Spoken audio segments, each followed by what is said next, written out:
me. Well, good. I'm sure she's a very nice person. She is, you'll see that. So let me ask you this. I see from the time you bought your home until now, you have a significant amount of equity in your home. Have you thought about putting that equity to work in an investment property? No, I haven't. I was just gonna sit on it, because isn't that what I'm supposed to do? Well, Alexis, real estate is one of the best ways to build wealth in our country. And is building wealth something that you're interested in? Yes, it is, because the world is going crazy, so I need money. We all need money. Yes, the world's going crazy. Well, listen, I am free this afternoon at 5 o'clock or tomorrow at 11 a.m. just to drop by and we'll have a discussion about what's involved in investing in real estate. Which time will work best for you? You sold me, Gary. I'll see you tomorrow at 11. That sounds great. See you then.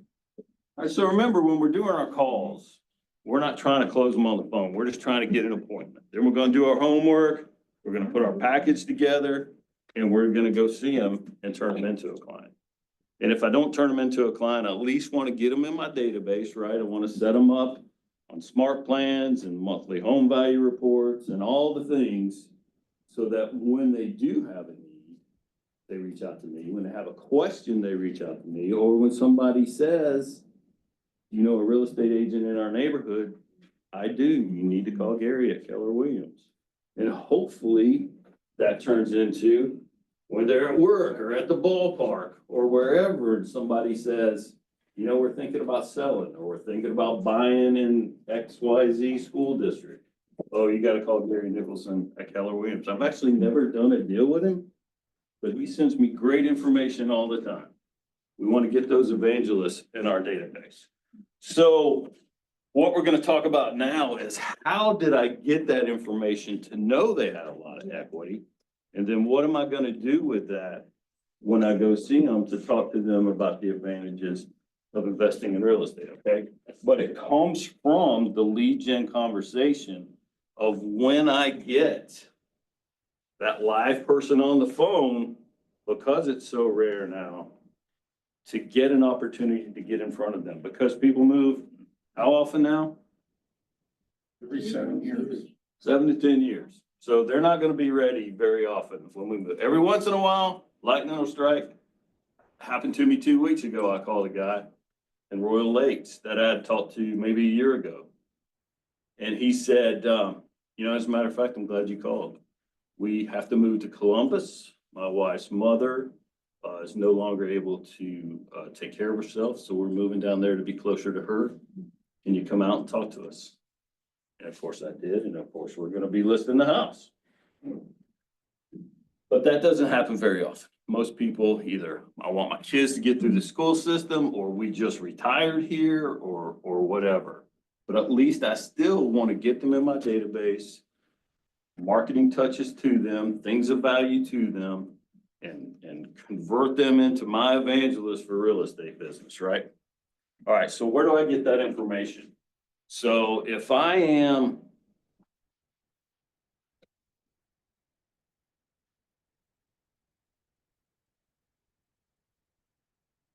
now, from what I understand, there's a way to do this in FMLS now that Sally showed us last time she was out here. I just know how to do it in Georgia MLS. So when I log into Georgia MLS, I go into the CRS tax suite. And you have to have a county that you're looking in. And let's say that I'm looking in Wildwood Lakes neighborhood in Swanee. So it pops up, I click on it.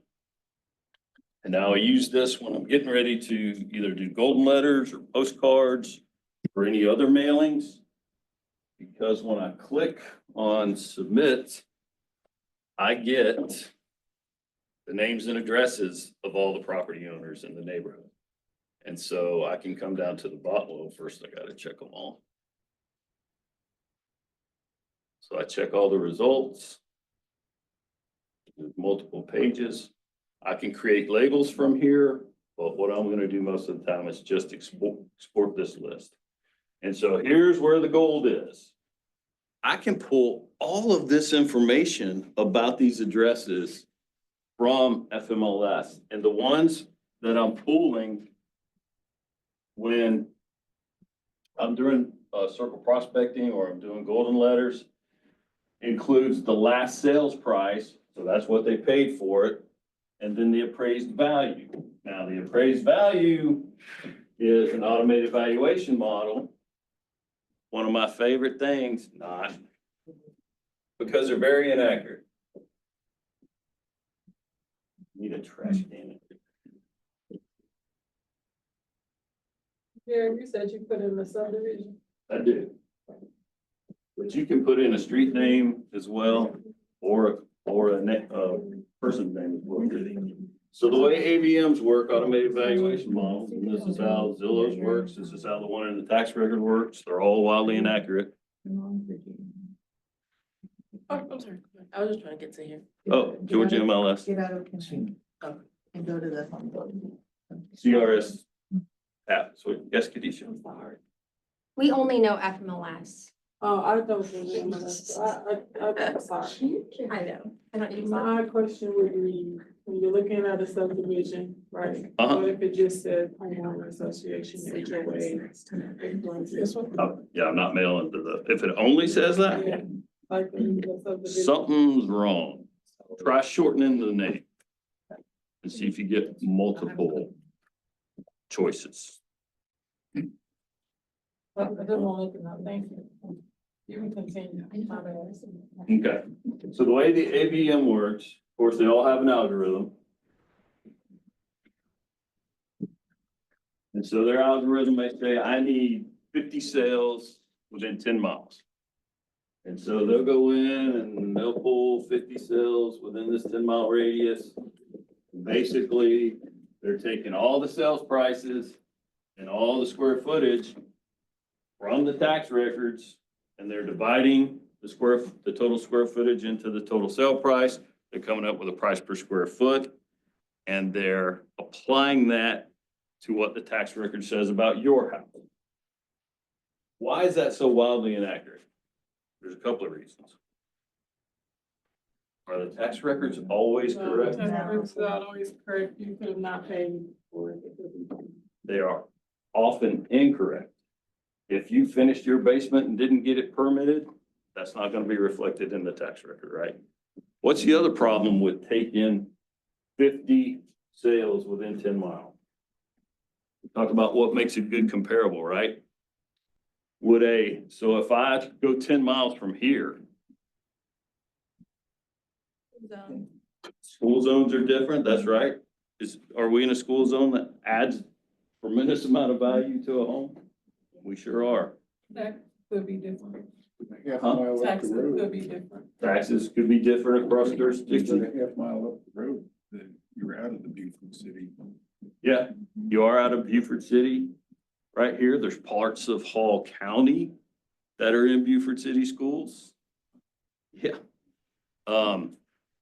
You can go by neighborhoods that are 3-1 ranches, 1,200 square feet, built in the 70s and 60s. And then you could go across the street down a road on the lake and you'll run into a $3 million lake property. Those aren't good comparables, right? You wouldn't compare a 1970s ranch that hasn't been updated since 1990 to a $3 million lake property, right? So they're not good comparables to begin with. So that's why they're wildly inaccurate. And that's why they'll give you a crazy number. Let's say 500, your home is worth $512,342, right? And then they say, we're pretty comfortable with that number, but the range we would give you would be like 400,000 to 650,000. We're really comfortable it'll sell in that price range. And right, could you imagine going and talking to a seller and saying, hey, you have a beautiful home. I can sell it. I know I can sell this home. It's gonna sell between $400,000 and $650,000. Where do you think we should start? They're gonna tell you, get out of the house, right? So this is the information that I want to be able to analyze who's got the equity in that neighborhood. And there's a lot, and if you want to try something else, if you want to look for, out-of-state buyers, you can get that by pulling the owner address information, not just the property address information. So that'll tell you who the out-of-state owners are most likely. Question, Yes. and this may be pivoting. I have an agent friend, whose husband's a builder, and she had a question about like, how do you, when you just drive by and you see a piece of lot, like, how is that lot even found? Like, there's no owner, there's no like physical address yet, like. Well, you can search just land and through Georgia MLS and let me go back a page. But what if like, what about those that aren't put like as a piece of land for sale yet? It's just like a random. Yeah, you want to find off-market land. Right. Yeah, so there's a prospecting tab next to property search. Mhm. If you go in there, land is one of the values. So that'll pull all the lots that have not been improved. Okay. If it's been improved in any way, it's not gonna show up there. But if it's got a building on it, So like It's the gonna be whole in there. entire planet Earth is in a system, like there's not just a random forest that like. boy, I don't know how in the world I can say confidently say, yes, of course, every single piece of earth in the world is on a system somewhere. It probably is somewhere. We only have access to Georgia. I've only ever been licensed in Georgia. And so this is where I know to go. All right, so let me export this and we'll take a look at the output that you get. Now, how did you get that? That screen? Just tell me how you got that. So Georgia MLS, Got that, CRS, Got that. enter a county, enter a neighborhood, got it, click on the neighborhood, got it. check all the values, Got it, never mind. click on, go to the bottom, click on export. You have me at the values, that's all. Okay. Thank you. You're welcome. There it is. All right, so we're gonna open the spreadsheet. Take a look. All right, so this is the output that it gives you. So it gives you the owners' names. It gives you the second owner name, and it gives you the owner's address, and then you get the property address, right? So where you see a discrepancy is likely to be an out-of-state owner. So here we go, here's one right here. Nope, that's in the neighborhood. Was there one up top, Josh? Yeah, only up top. Okay. But what does this tell you when you look through here and they match? They live on the property. Owner occupied. Yeah, it's a heavily owner occupied. Here's one right here, Peachtree Corners. And when it's heavily owner occupied like this, that probably means there's a rental restriction in the neighborhood, right? That they don't allow or don't want a lot of rentals in the neighborhood. Why would a neighborhood not want rentals or restrict rentals? Do tenants take care of properties like owners do? Not very well. That's right, not very well. So does that end up bringing down properties in the neighborhood? It's funny, how many of y'all have had a buyer that you've been talking to and they say, I don't want to be in a neighborhood with an HOA? Everybody. And then you go and you show them some homes in a neighborhood without an HOA. Yeah. And they kind of get a feel then for what the HOAs are a pain in the butt, but they serve a purpose and they do help maintain values in the neighborhood. All right, so this is the data that I have. Now I can come all the way over to the end.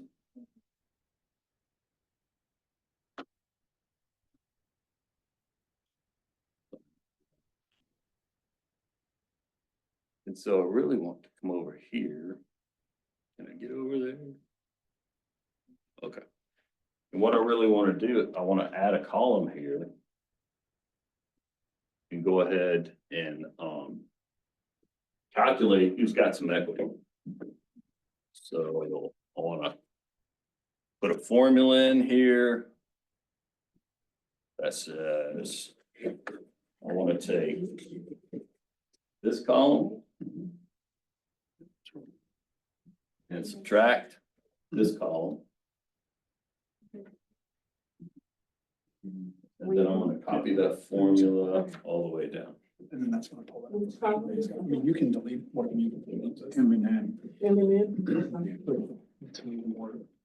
It seems to be the better. The back Okay. of the line. And- and- So column N minus column M. Okay, it's taking appraised value. And again, that's not an accurate number, but it gives us an idea if they have some equity, right? And so we're gonna talk about in just a second what it takes to buy non-owner occupied property. So we got some people that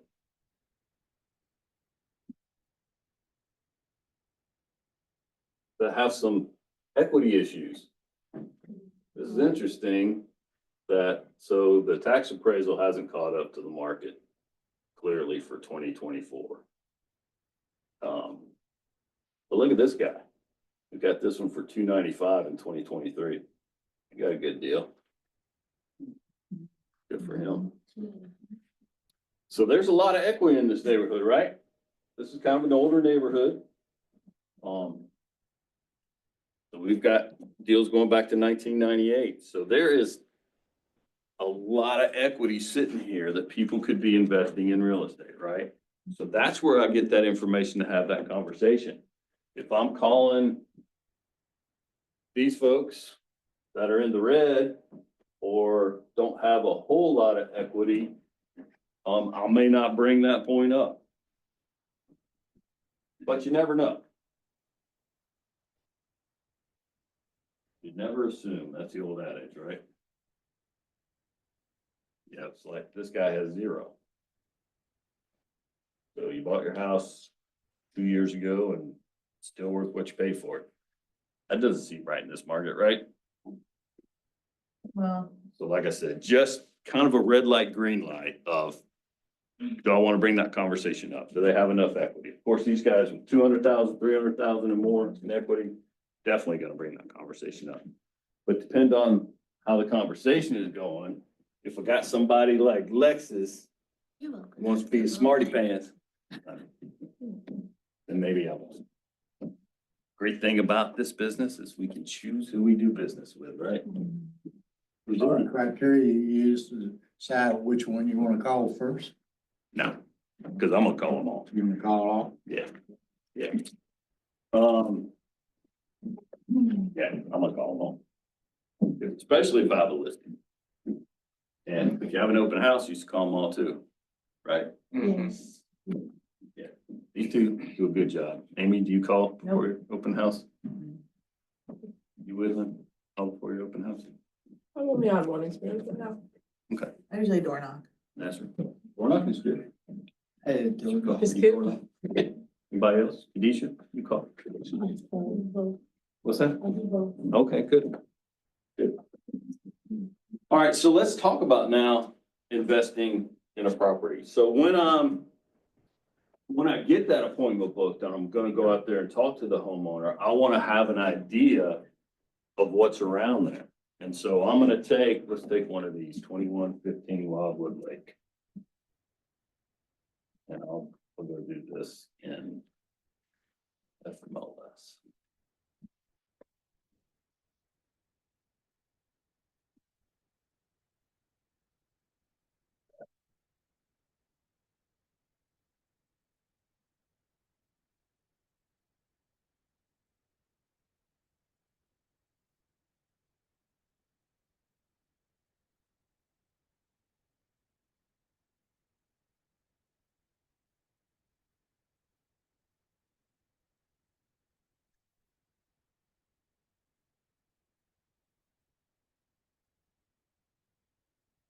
Okay, so I'm gonna do a search on residential lease. And I'm gonna go from 2115 Wildwood Lakes. Any address in the subdivision. 20. There it is, pops up. And I might start at, let's say 10 miles. That's a lot. 533. Nope, that's not enough. Go to 5 miles. That's still a lot. And so we got rents going from $4,500 for I gotta see what a 16 square foot house rents for $4,500. And it's a split foyer. That's mostly? Yeah, That's somebody, look how long it's been on the market. 491 Wow. days. Who's with the car? It better come with a plane. Okay, sorry. What's the inside look like? We're already off track enough. Let's keep on track. All right, so we've got some pretty good rental rates in this neighborhood, right? Yeah. So for some homes that aren't brand new either. I mean, these are pretty healthy rental rates. So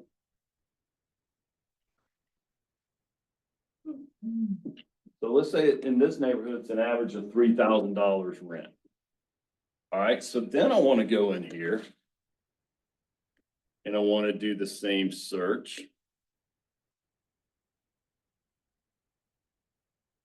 I think if I change my search, I'm going to lose everything. And let's just see what's in residential income. Yeah.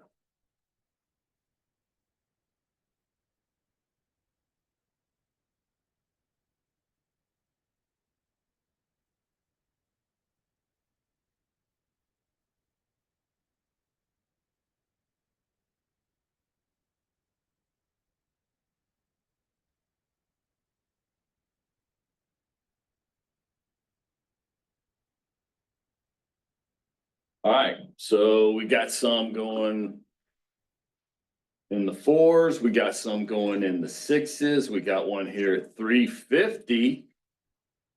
Like that one. Landings at Sugarloaf.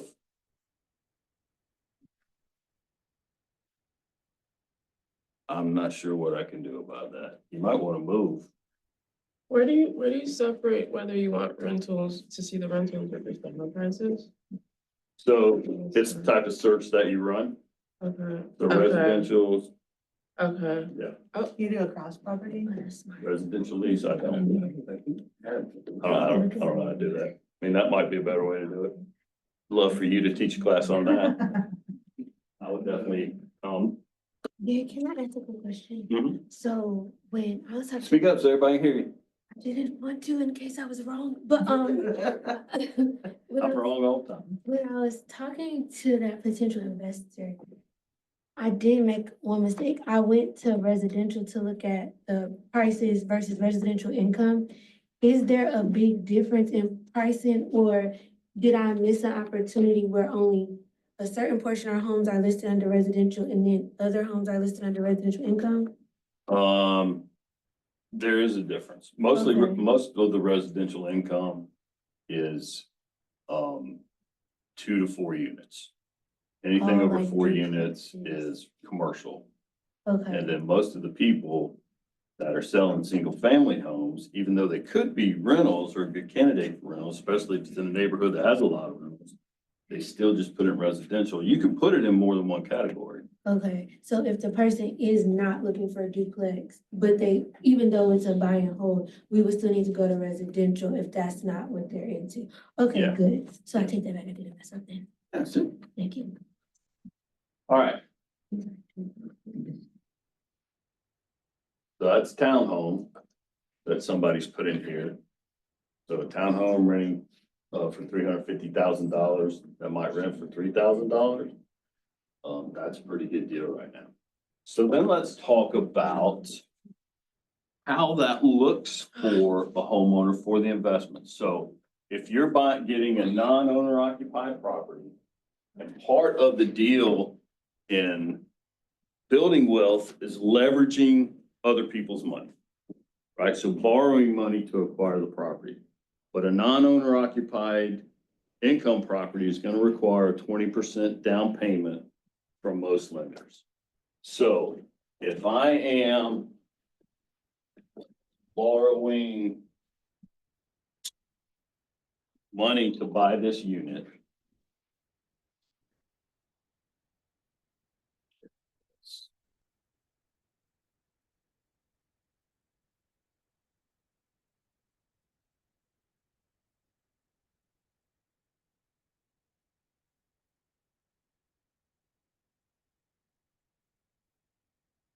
So I want to make a purchase.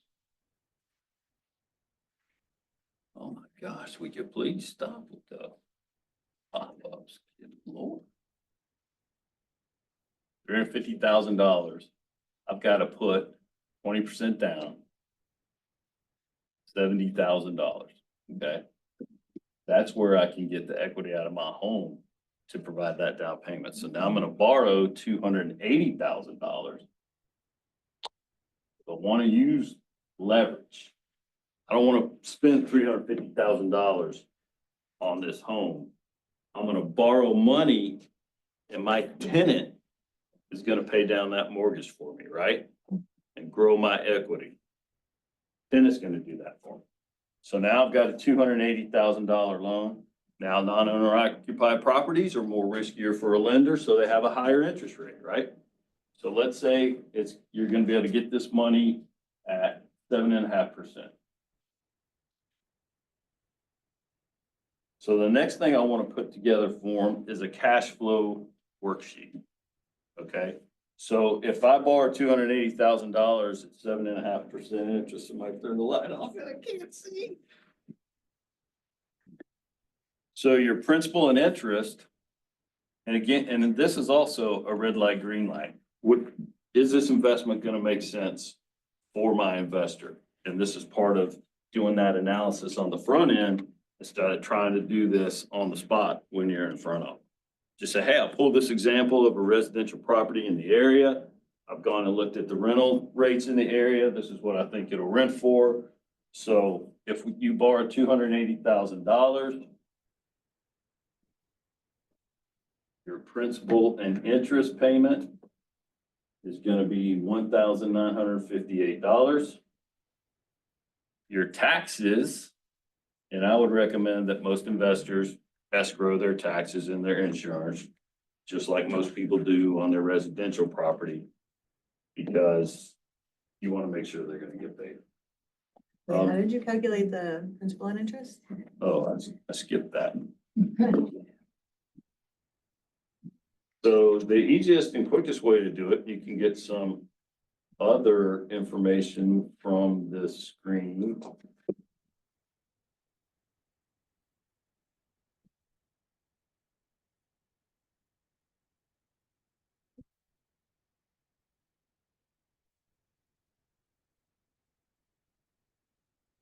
Go find an amortization table.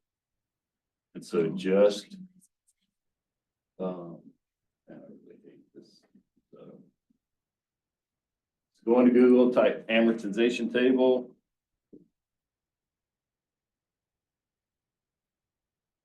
Bankrate has one that's very straightforward and easy to use. I usually use that one. You come in here and you put in a loan amount, 280,000. Interest rate, term 30 years. If you can make, it's hard to make the numbers work right now. But if you can make the numbers work with a 15-year loan, even better. You're gonna build equity faster. You're gonna build more equity if you can pay it off in 15 years. Kind of tough in the market right now, but that is a great goal to have. So $1,958 monthly payment for principal and interest. If you want to see the amortization schedule, which I used in an example I'm going to give you, you just click on schedule and that'll tell you by every single year how much they owe and what is the definition of equity. Your home's value minus what you owe on. That's right. All right, so that's how I got that. And then would you just like add an arbitrary tax amount into that too, like the, Well, not arbitrary. I mean, it's basically about 1% of the home's value. So $350,000 house, taxes are probably gonna be around $3,500 a year. You could pull it up on Realist and see what the I tax could, rate. yeah. you're right. Yeah. Yeah, since I have a specific address, I could. Yeah, you're absolutely right. What do you use to calculate insurance that would be an escrow? An astronomical amount. Now, landlord insurance is a little cheaper than homeowner's insurance because all you're covering is the structure. You're not covering any personal belongings. So if you're gonna get into buy and hold real estate, rental real estate, make sure your lease requires your tenant to buy renter's insurance. So their things are protected. Otherwise, if the house catches on fire, hurricane blows it down, your insurance is gonna get the building rebuilt, but it's not gonna cover any of your tenant's belongings. That's why they need renter's insurance. All right. Let me go back to the whiteboard. Might be getting ahead, but because the numbers are so tight these days, and sometimes the tenant's monthly payment is not covering everything, do you ever extrapolate for the equity they're gonna build over time? You are getting ahead. Okay, so you're gonna cover that. Yeah, we're gonna cover that. Great, thank Yeah. you. Yeah, great question. All right, so let me go back to here. All right, so principal and interest, 1958, so taxes. I'm gonna go ahead and put in $300 a month. That would be $3,600 a year. And then for a townhome's also a little less than a single family home. For insurance, I put in $150 a month. And so that gave us a total monthly, 2,408. All right. And then I was even a little more conservative. And I used $2,800 for rent. So 2,800 minus 24,800, that gives us cash flow of $392 a month. That's how much cash this rental is generating for me, right? I'm paying my taxes and insurance with the payment, the interest payment, the principal payment. So I've got cash flow of $392. And you made a great point a while ago. These numbers are really tight right now. Rents were off the chart for the last couple of years. They're starting to come down. House prices, after 25% appreciation in 2020 and 25% in 2021, house prices are off the charts. They have not come down the way rents have. Yes, Kanisha. So the $2,800 in rent that you have here, Mhm. just take 10% of what the loan amount was? Or how are we coming up with the $2,800 a year? That's my rental income, Right, so again, where did you get that number? just based on looking at what the rents in the area Or what were you were looking at? Yeah, Okay. yeah. Gotcha. when I looked at it on Matrix. All right, so now multiply that cash flow times 12 months and I get, what is that? $4,704. Is that really a great investment? I mean, it's 4,000, almost $5,000. Is that why I'm doing this? Yeah, like repairs and stuff, yeah. Yes, There's we're gonna talk about that next. All right, so. If now we're gonna look at that on a gross rent, now we're gonna talk about costs. That's maybe what I'm gonna net from the rent and paying the taxes and the insurance. But now let's look at it because there's a difference from money that you put in the bank and your loss or gain on paper are two entirely different things. And so let me say that I am neither a CPA or a tax attorney or an accountant. So please get your own who can give you professional advice. My advice would be amateur at best, or maybe I should say amateur at worst, and totally wrong at best.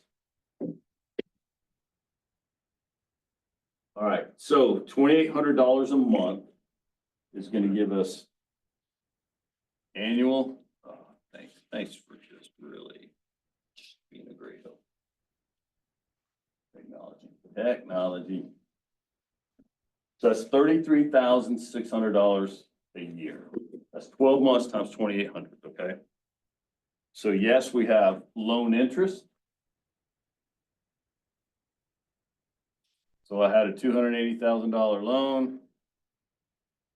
times 7.5%, that's gonna be the first year's interest, right? So my loan interest is gonna be $21,000. I'm gonna go ahead and account for $3,000 in repairs. Some of that $4,000 in cash flow I'm getting, I need to hold on to for reserves. So if the roof needs repairing, the HVAC needs repairing, it needs a new water heater. The 4-year-old is dancing on the granite countertop on the overhang in the island and it comes crashing down, right? Those kinds of things. $3,600 in taxes.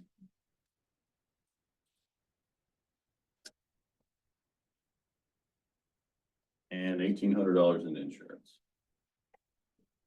And then when we take those things into account, we have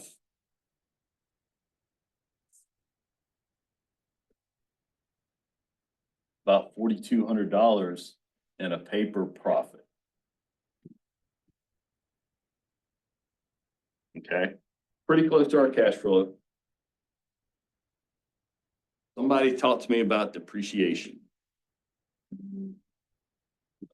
If you remember anything today, remember depreciation is your friend. What's depreciation? Come on, some of y'all just got a pre-license class. You should still remember depreciation. Loss of value on a home. So that is an accounting offset for the loss in value from the normal wear and tear of a home. The IRS lets you depreciate investment property and take a depreciation expense over 27 and a half years. So if we paid $350,000 for this home,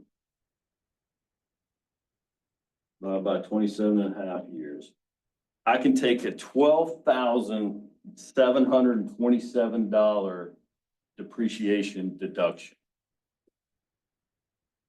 So now my $4,200 gain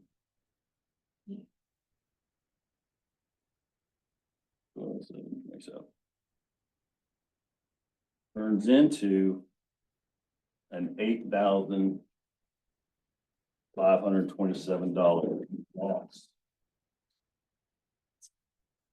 So you got money in the bank, you got $4,000 in the bank, but you have an $8,000 loss from a tax perspective. What can you do with that loss as a professional realtor? You can offset it against your real estate income. What? I made, Those words that make. so if I made $150,000 as an agent, my total gross commission income, I can take that $8,500 loss off that $150,000.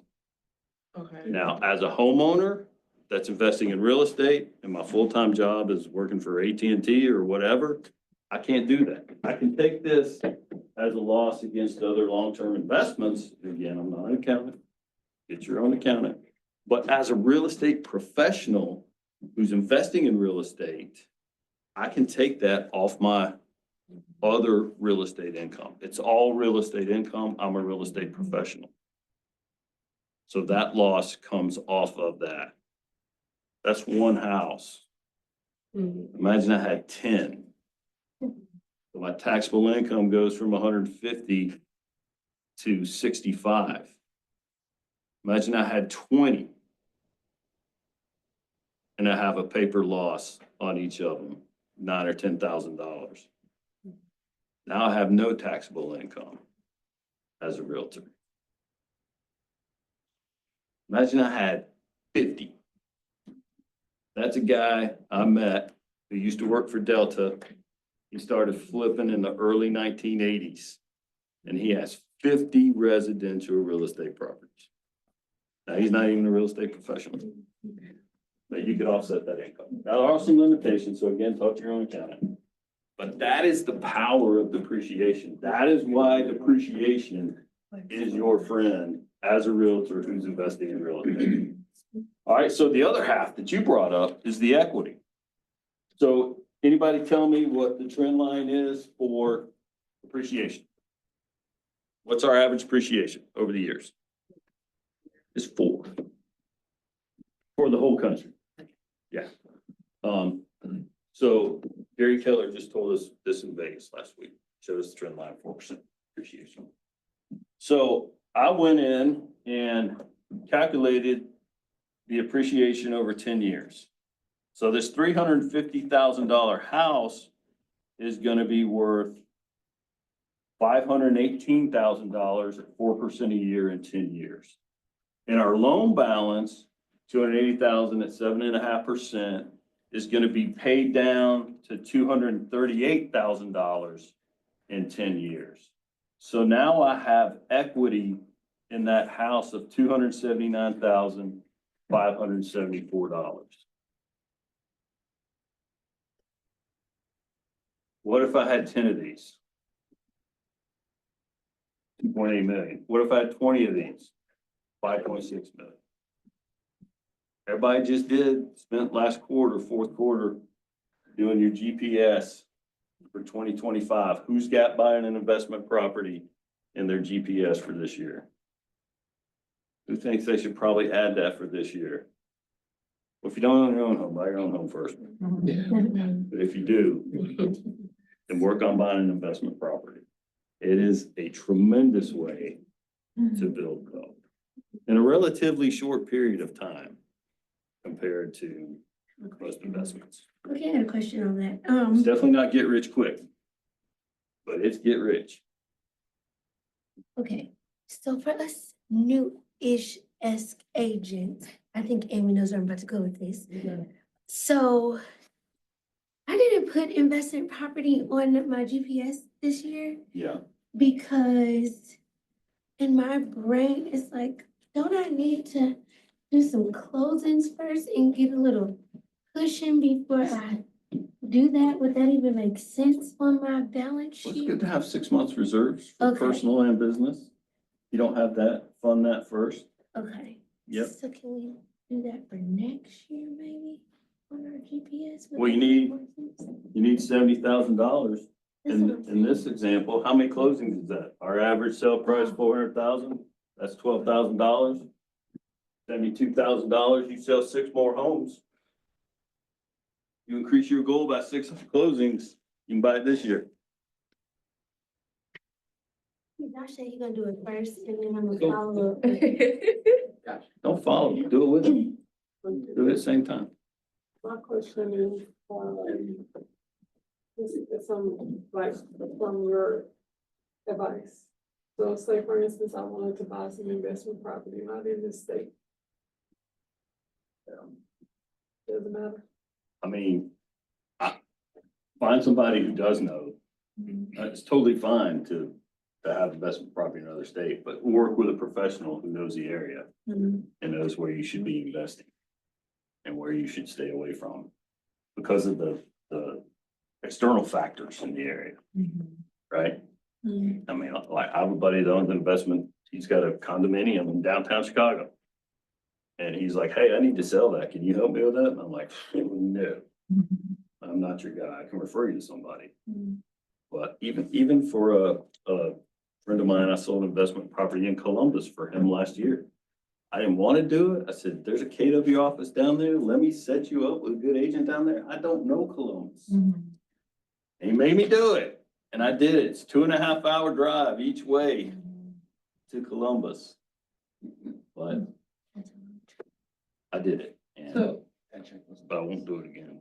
Unless so say for instance, you wanted to buy investment property in a place you were born and raised. Mhm. You kind of know the area, would that be okay? How long has it been since you've been there? Say for instance, I go every 3 months. Okay, well, if you have access to the data and you know the area, you feel comfortable about the investment. You know the trend lines for appreciation. And the growth rates in the growth areas, as long as you're comfortable that you can gather all the information. Sure. Sure. I wouldn't tell you no. But the other thing that's not in here, that your customers are probably gonna need to have is management service. Yeah. Most people don't want to get that phone call at 2 o'clock in the morning. I'm sorry, the baby flushed teddy bear down the toilet again. Not again. Again. No, I'll put in my leases that the tenant pays the first $250 for any repair. Imagine that baby will be sticking that teddy bear down the toilet. Not more than once. Yeah. For any repair? Yes, So even if it's, yes. okay, He's like, yes, ice maker broke, yes. okay. I have a whole section that says the appliances are not warranted. If they fail, may or may not replace them. Mhm. That's People really take, smart. people take care of the stuff better. Yeah, that's If true. they're They on know the that no matter what happens, Gary's gonna come in and fix it. Makes a big difference. Yeah, because you don't have to give them appliances. You can have an appliance-less rental. You know, it's a privilege that you're giving them. And Amy's they a good probably might new not realize spokesperson. it when they're signing. What was that, They Jimmy? might not realize it at first when they're signing. that They they're- don't. They learn the hard way, but then they know. Yeah. And then you won't get that. So I have a discussion about that too, management services. Yeah, it's the best. I used to work for a property manager, the best way to go. Yeah. Yeah. Even I now use management services. I don't. I'm too old and irritable now to talk to tenants. All right, y'all have any questions? We got through that pretty quick. Do you ever do accelerated depreciation? Like I said, I'm not an accountant. I have no idea what's involved with that. Ask your accountant. I'm sure if it's something I could do, my accountant would have done them because, well, I have a new one now, but the one I had, I would beat her up every year. But are you sure? Are you sure that's the best you can do? There's nothing else I can do to minimize my tax liability? And, I'm sure if she didn't, if there was something available, she would have had me do it. But that sounds intriguing. Like front-end loading depreciation. I've only seen lots of reels about it and they make it sound so smart and wealth building. But then again, it's not something you hear people talk about. And what they'll say, only the wealthy know this. Yeah, right? yeah. This. And, you know, what's my reaction? I want to be wealthy. I want to do that. Sure. I want to know the secret. That's why we're here, right? All right. Any other questions? Was this helpful? Yes. Gonna start looking for investment properties? Put it in your goals, Yeah. close 6 more homes so you can buy one? You have these formulas in a spreadsheet? I don't, Share. I don't have them in a spreadsheet. I mean, they're pretty basic, Jim. Okay. I mean, Another reason I ask is sometimes in Facebook or some of the other social media sites, you'll see they'll present this Excel spreadsheet with a formula.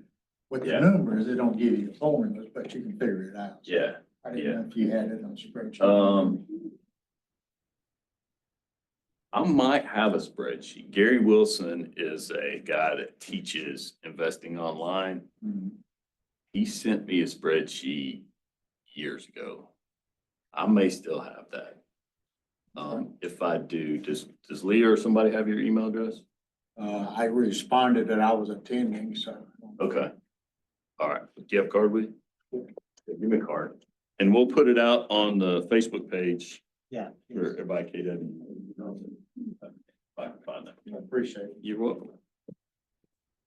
All right, guys. Well, thanks for your time and attention. Wait, are you saying? Huh? Yeah.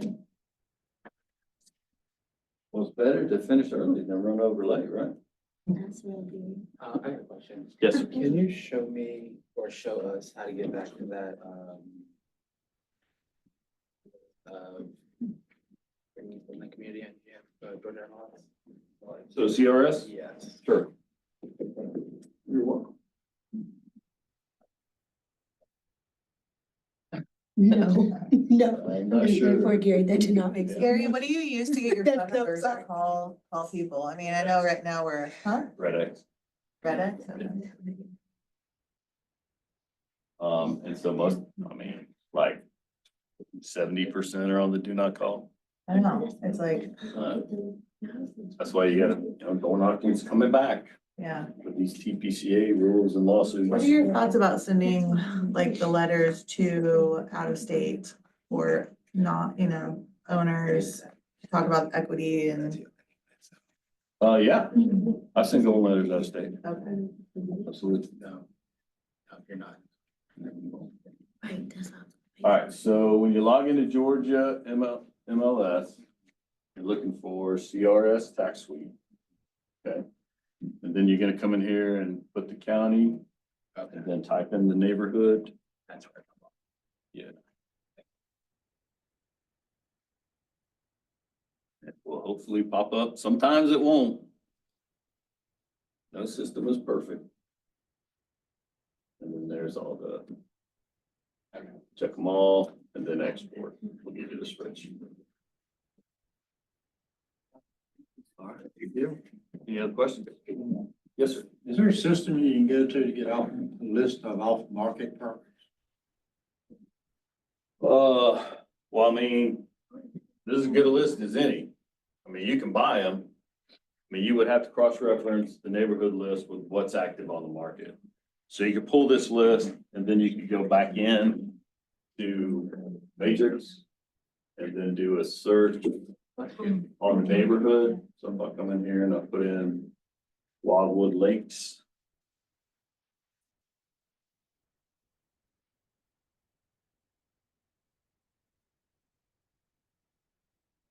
And if I just look for what's on the market, well, I should also get coming soon.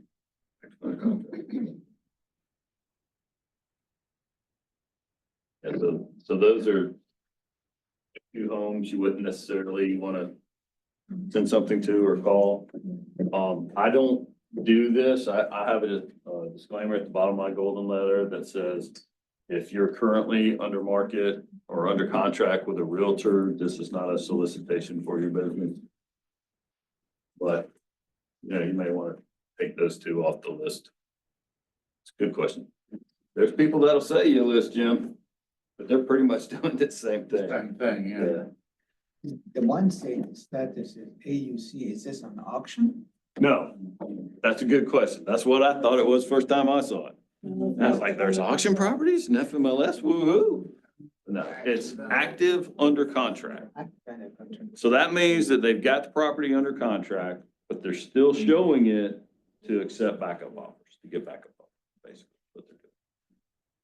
It's kind of weird. I put a buyer under contract Saturday in Winder. We're doing an inspection on Tuesday and 2 agents showed up with buyers to show the house because the agents got it in AUC status. And the buyers are like, why are we seeing this house?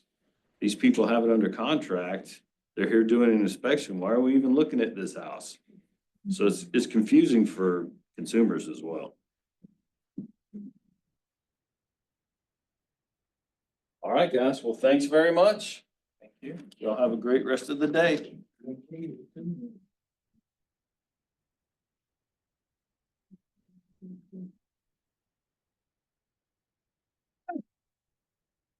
Back to that.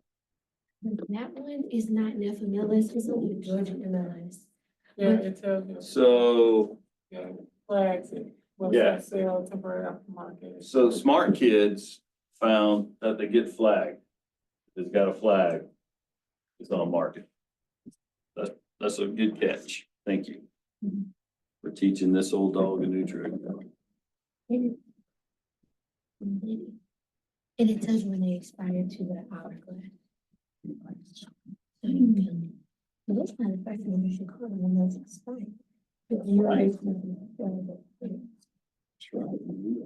But it looks overpriced. You said what? Thank you for your pen. No, it's okay, I got something in trouble. Oh, okay. All right, have a good day. Oh, you too.